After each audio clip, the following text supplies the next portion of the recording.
Welcome back from the commercial break. We are looking at governance and accountability. Uh, People don't want to be held accountable for very many things. Uh, of recent, we had the Chitez saga, but everyone doesn't want to be held accountable. The Prime Minister says whoever neglected their duty is going to be held accountable for the lives that were lost. But everyone is like, for me, when I saw this, I reported to this. For me, I went to my party headquarters and I told them. So no one wants to be held accountable. I don't know why. But before the break, we looked at the role of transparency in promoting accountability and good governance. So then, what are some of the possible consequences of poor governance and probably in spaces where there is lack of accountability? You can't speak about Chitezi and not send them a message telling them how sorry you are that people have lost their lives. So I expected that And we are laughing. you're going to do that. You are laughing. I am really sorry for the people that lost their lives, and I think it's an indictment on us as a country. As a country, growing up, there's a stage. I grew up on Mwanda Road. There's a stage after Mwanda Road called Kasasiro. Kasasiro stage. Even before Kasasiro was Kasasiro, before us there were always garbage dumps there. Now the reason it acquired its name Kasasiro is because it was the dumping space. Remember those big, sort of like ship-like places? Yes. Yeah, so that's where everyone would come from that area and dump their garbage. So And that's then where when it is full, a truck comes and picks it, and then so the area was always. Yeah, the air was always bad. And then I think upper about we had pockets in that area. We had pockets of things. That one was on the road. That's why it was called Kasasiro. And years later, even when you'd stop the taxi, you'd still say Kasasiro because that's a place that even when there is an apartment. Even when there is, it's that there's something there, and then the market right behind. Very interesting place. It's sad for us as a country. I mean, it's an indictment on us as a country how we are managing West, but also how we are managing population distribution, the pressure on the urban area to have many people. How do you demystify and put many opportunities for people in other areas so that the urban population is not as packed as it is, because you end up having slums. Increase of crime and the things that we saw, and Chitez is a very, very sad, very, very sad thing for us as a country. Anything where people lose their lives is sad, regardless of where the responsibility lies. As long as life is lost, it's an indictment on us as a country. So, regrettably, whether they are mudslides, garbage slides, instability, whatever it is, as long as there's bloodshed or there's loss of life, it's an indictment on us as a country. We have to care for our people. We have to care for our people so much that they're able to survive, regardless of the economic situation. And I understand as economy, depending on who you're listening to, it's neither here nor there. I sat in an award ceremony recently, and the permanent secretary of finance said that the economy has recovered from COVID, and there's a 10-point program that we are doing for 2040, and I listened to it, and I said, it's a very promising and encouraging statement. I just hope it translates into my pocket, but it's a very encouraging statement. But back to your question, what do we suffer when there's lack of poor governance? Yes. A failed state. Really, there will be a failed state. Where there's lack of governance, the state can't function, because good governance is what promotes the way, again, public affairs are done, institutions are held accountable, resources are redistributed, and all those things. So where public cannot account for those things is you're going to have a failed state. Yeah, you're going to have a state that doesn't function. You're going to have a state that functions the way they want. So you're going to have anarchy. You're going to have strikes. You're going to have a lot of things where people are trying to do what they want, and people don't. When public institutions cannot function, people lose trust in those public institutions, And when they lose trust in those public institutions, people are going to fend for themselves and make a way where there seems to be none, so that they can survive and so that they can function in a state. And so a failed state really means that the judiciary is not working, the parliament is not working, and the executive is not working. And so you will see where the executive is the alpha and omega, is the beginning and the end. The parliament in their legislation does not seem to legislate anything that concerns the people, or the people they are so detached from the needs of the people that their legislation doesn't cater for people at all. And so that's a difficulty, because even parliaments are supposed to appropriate resources will not appropriate resources correctly, because they're not accounting for those resources. And the appropriation body, if it doesn't do its job in appropriating the resources correctly, it means that the state is not going to function. If the judiciary doesn't function, where do people seek justice from? Where do people run to through the temple of justice to find an answer to their land problem, to their gender-based violence problem, to their commercial problem? Because the state may not be functioning. And so where there is poor governance or lack of governance, you're going to have a failed state, and it will automatically translate into poor economic growth, because people don't have a trust in state and institutions and public affairs. They're not going to contribute towards the GDP. They're not going to contribute towards building the economy, because nobody is going to find work that makes sense for them. Everybody is going to become an entrepreneur. No, they're going to start selling, the small things, but they're selling so that it can go hand to mouth. Yeah, people will cultivate their small pockets of land, but it's for hand to mouth. There is no commercialization and trading going on, and therefore you're not building the economy as the government envisions. And so lack of governance or poor governance leads to lack of economic growth, because when a country says that we are now in debt, and each Ugandan owes what is the amount now? I think the last I know we're above 1 million. All of us are above 1 million. It is getting to 2. Okay, all of us owe that amount of money. Yes. If you said that to the campus student, if you said that to anybody else who is struggling to buy something of 30,000 shillings, struggling to buy something of 5,000 shillings, what you are doing is you are dampening them. You're not inspiring them enough to contribute towards the economy. And what we need to do is to turn the ship around and tell people, you don't need brain drain. You don't need to look for greener pastures elsewhere. There is opportunity and growth that can happen. But that growth can only happen when governance is working for everybody, when rule of law is working for everybody, where no one is above the law, where policemen, army men all follow traffic rules, where borders and taxis all follow traffic rules. You can see what hurts me the most. Where everybody follows the rules. And people know that even if I get detained today, I'm not going to be kept longer than I should be kept. I'm not remanded until a prison is holding beyond its capacity. There is hope that I will be assigned a lawyer because I cannot afford one, and that the justice system will function the way it's supposed to function. And so when there's no inspiration for people to give towards the society, what you're simply doing is hampering economic growth. And that's very dangerous for us. Without a doubt, there will be an increase of corruption in the state. And corruption is not new to us as a country or any other country. I believe that every nation will struggle with it, depending on their budding their budding democracy, how young a democracy is or how mature a democracy is.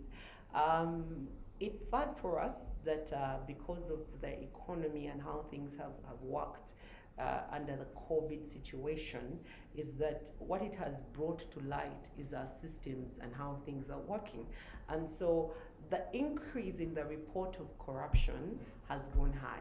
It doesn't mean corruption wasn't there. It's just the increase in the reporting that has changed. Okay. And so social media, the rise of social media has made it more public that people just screenshot documents that are passing around and they blast it on social media. And everybody knows I received 400 million, I received this amount of money or this amount of money in my box that's not accounted for. And that's the problem with poor governance, because there's no accountability, there's no transparency, there's no consensus oriented, there's no equality and inclusivity. You're not catering for the least of the least. You are increasing corruption, because the rich will get richer, the poor will get poorer. Exactly. And with them living side by side, you have class differences. So if me, I stay next to you as a Kalina or as a bungalow right next to my house, with maybe you're sitting on 7 acres across the beach and you are even throwing out garbage, what stops me from climbing over your gate in the night to look for food? What really does stop me from doing that? Because we are living in a state that you're living in a place where there's inequality. To see you drive in your newest Range Rover as you come to your home, while my children are not able to afford school fees, has very saddened the other day. I was saying this to somebody when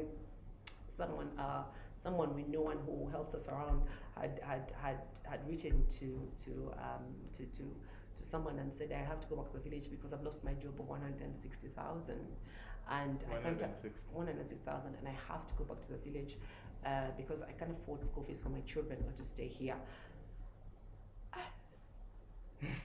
That money can be my fuel for a couple of days, 2 weeks or so, if I'm driving consistently or more, actually even more, right? But this is money that somebody says, I can't afford the life in Kampala.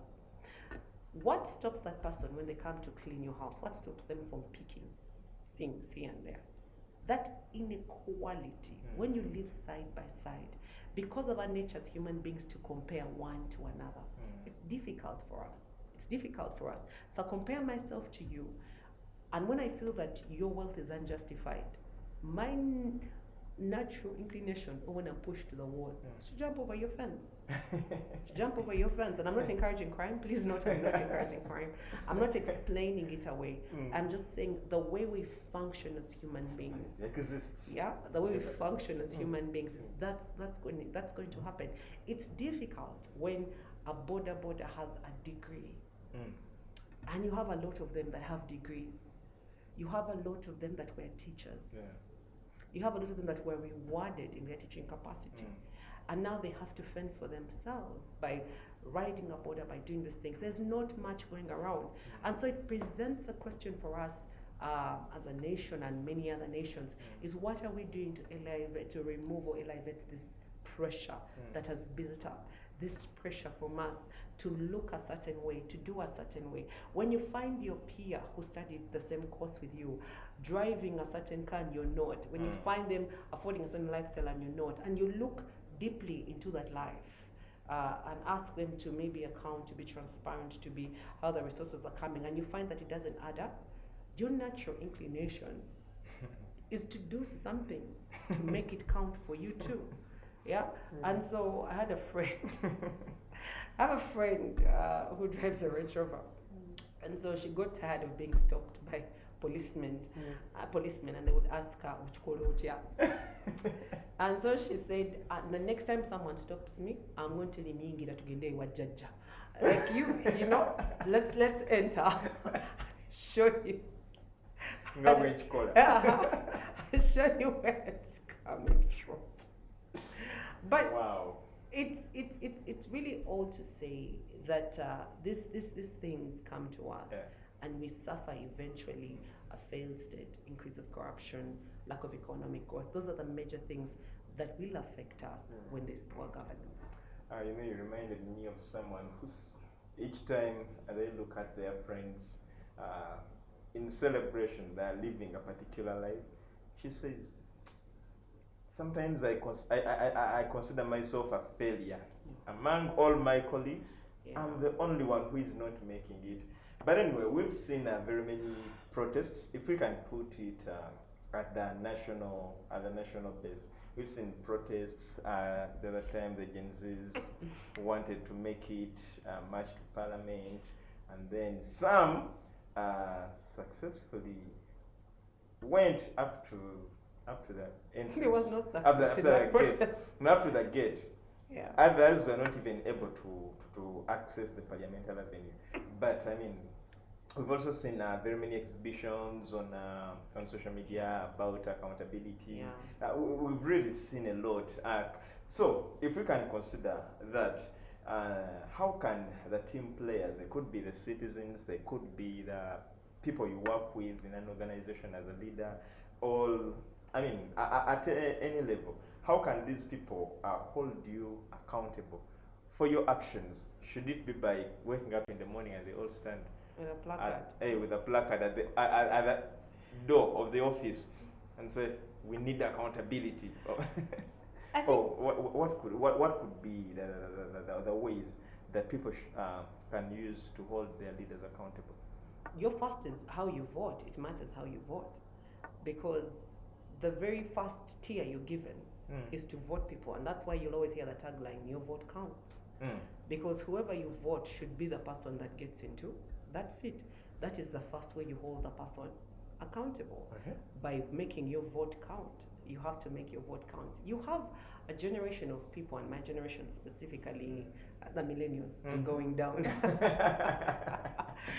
Those people think I'm in your generation, but my generation going down, who, because of the way we have, there's been a lack of accountability and how things run, have divorced themselves from the voting process, have divorced themselves from that process. But perhaps because of it's inconvenient to go and line up in the morning. My car will be vandalized if I go line up in the morning, or maybe I don't believe my vote counts. I don't believe my vote counts because of how, because of how things. And in truth, you've seen pockets of these things somewhere. People changing agents at the last moment, changing the person supposed to be at the last moment. People paying people at the police, at the polling stations, and so votes change at that moment. And in truth, that has become the politics of our country. It has. People give, and it doesn't matter. I mean, when I stood even in the National Bar, people were paying money, for the position. So imagine if lawyers are able to do that, how much more the citizenry who are not educated. So it's the reality of what we are living in this country. But the truth is, we've got to find a way to go back to that place where it matters who gets on that seat. It matters who you vote in place. And so your first level of accountability to hold someone accountable is your vote. Because your vote should count. It should matter. It should matter.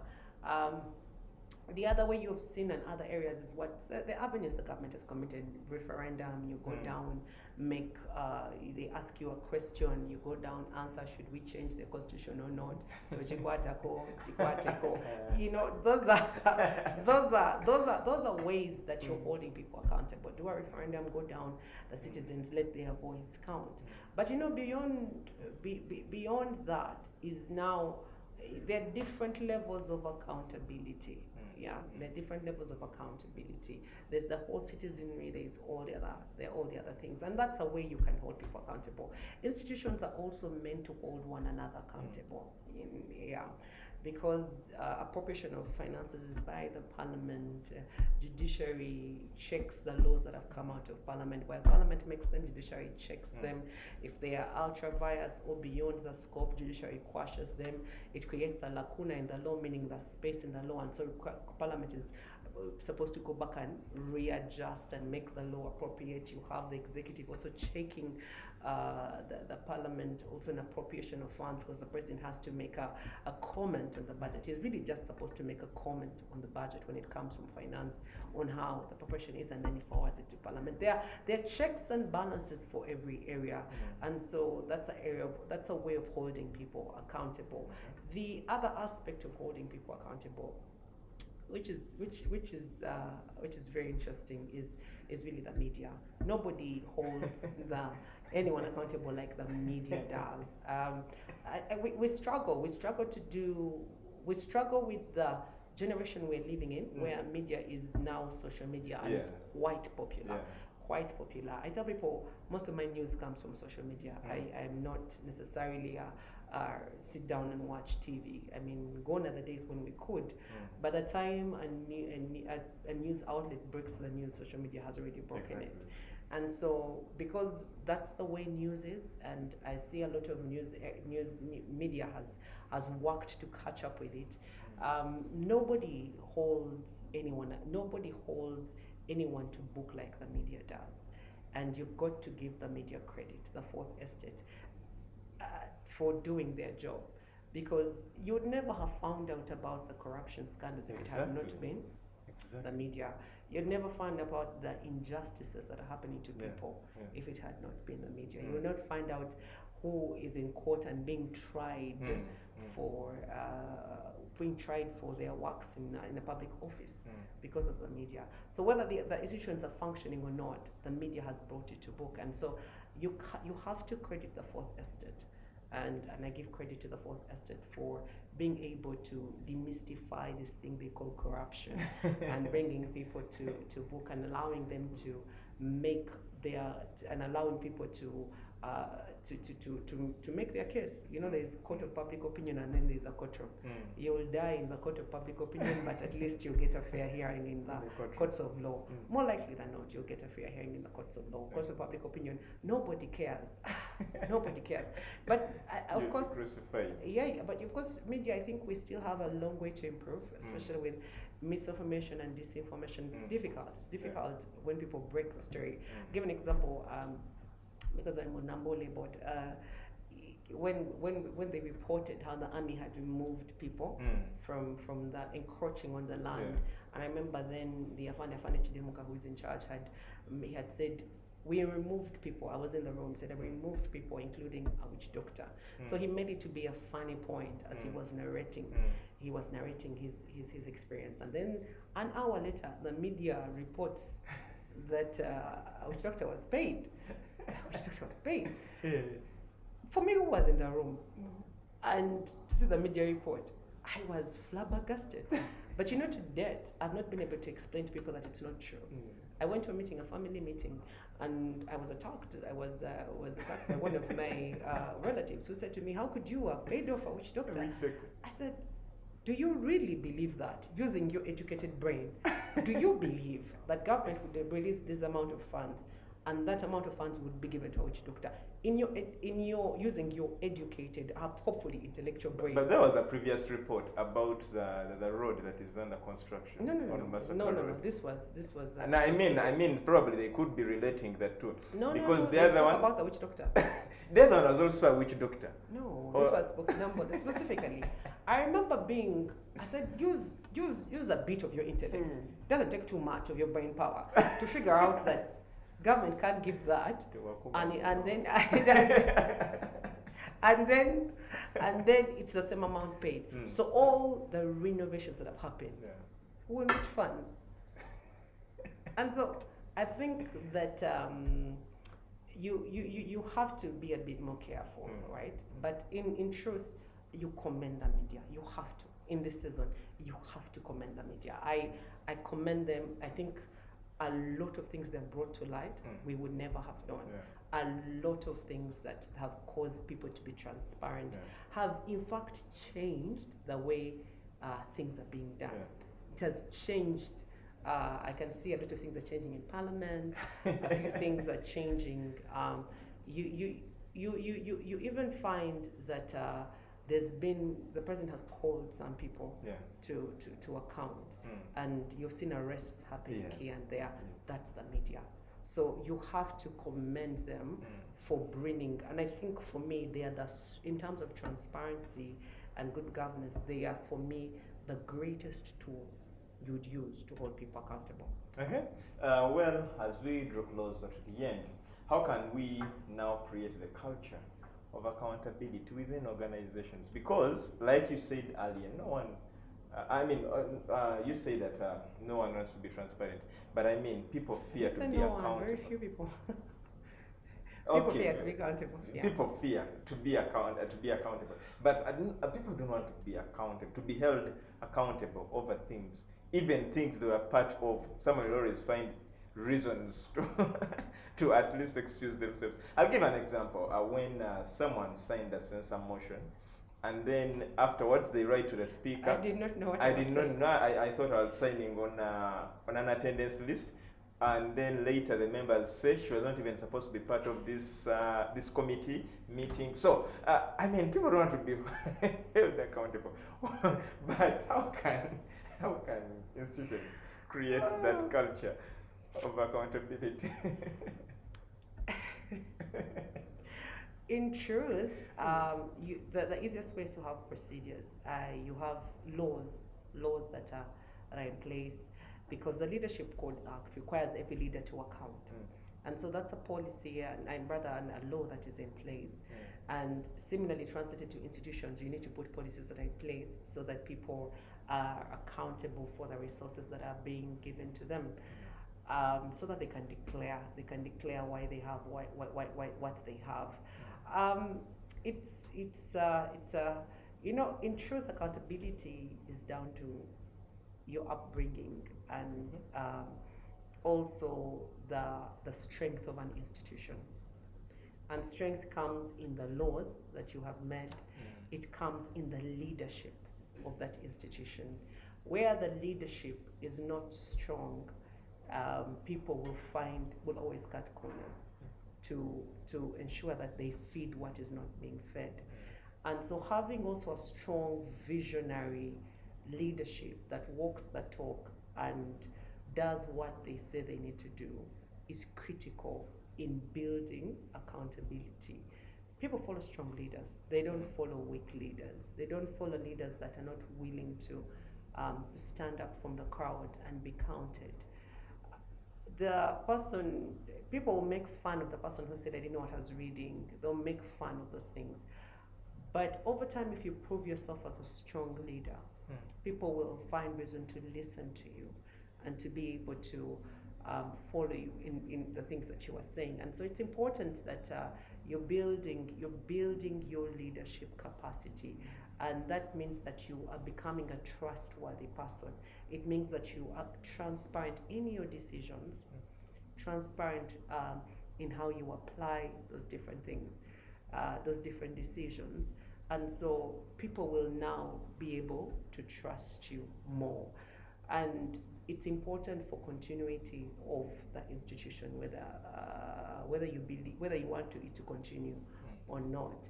And building accountability is a culture of accountability. I smile because I think of everybody's upbringing. Indeed, our upbringing contributes a big decision. But when you know somebody to be a certain way, don't put them in that area. Each of us have weaknesses. I was smiling because I was thinking of a story. When I once sat in a certain board council meeting, and someone said, "Oh, you are receiving this person and this person and this person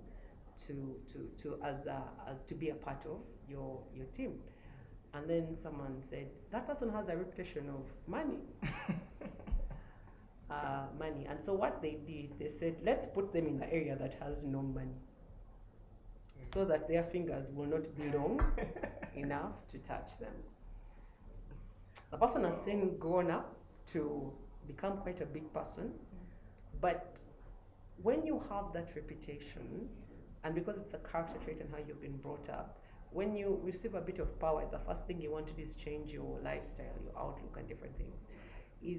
In institutions, learn to match people's strengths to their strengths and work against their weaknesses. Because you may put very many roles, very many things in place, very many procedures, account for, you gave me 6,000, I come back and say I used 6,000. Yeah, despite you knowing that I may have used 4. And I say I used 6,000. And so what you want to do is not put people in charge of those places where they have those weaknesses. but you use their strengths to you promote their strengths in areas they can flourish. And I think that for me, it creates a culture of accountability. Well, as a leader who is accountable, tell us about the conference that is starting tomorrow. You know, before we came on air, you were singing a song, chanting and jubilating. Alabaster Ladies Yeah. Conference is starting tomorrow, the 16th of August at All Saints Cathedral. We start with an overnight led by one of my favorite reverends, is Reverend Patricia Laki, a woman of God. We start at 9:30 at All Saints Cathedral. It's free entry. The theme tomorrow is the anointing that breaks yokes, but the overall theme is the Lord who restores, reignite. We'll have Miss Irene Kauma, who will be our theme expositor and go through Sunday services. We'll have her again during the week. Throughout the week, even I will be speaking. Adrian, you're invited. Wow. But you told us last time that men are not invited. No, you are invited to sit at the back of the church. Okay. And to be online, but you are Okay, invited. okay. Our evening sessions will be on at 5:30 at All Saints Cathedral. We'll have relational talks, girl talk. I'm sure you want to know what we say in relationships. Mhm. That one you're not invited for. Yeah. But you are invited for the rest. We have a worship evening. We have Pastor Brian Levega. Oh, wow. We have Pastor Brian Levega. I hope to see you there as we do the worship evening on Friday Sure. from 6 to 10. Then the professional breakfast. We have Dr. Patricia, who will give the keynote. We have her worship, the chief registrar, who will also be there. Ms. Susan Subira, the head of Nation Media Group. And then you have Robina Lukwago also. And then we crown it all with a luncheon on Sunday with the ED, KCCA, Ms. Dorothy Chisaka, who will be crowning the week off. It's Am I free. still invited on the luncheon? I'll talk to you. It's free of charge. It's free of charge, and but apart from the luncheon, it's free of charge, and we invite every woman of every class to be present in that particular conference. I hope to see you there. I'm the only man who is invited, so thank you so much for watching today's Family Hour. It's been a pleasure having you. Everyone else in Kalazman. We had Diana Amwech. We've worked with Norman and Brinko as well as Janan. From the entire team, good night.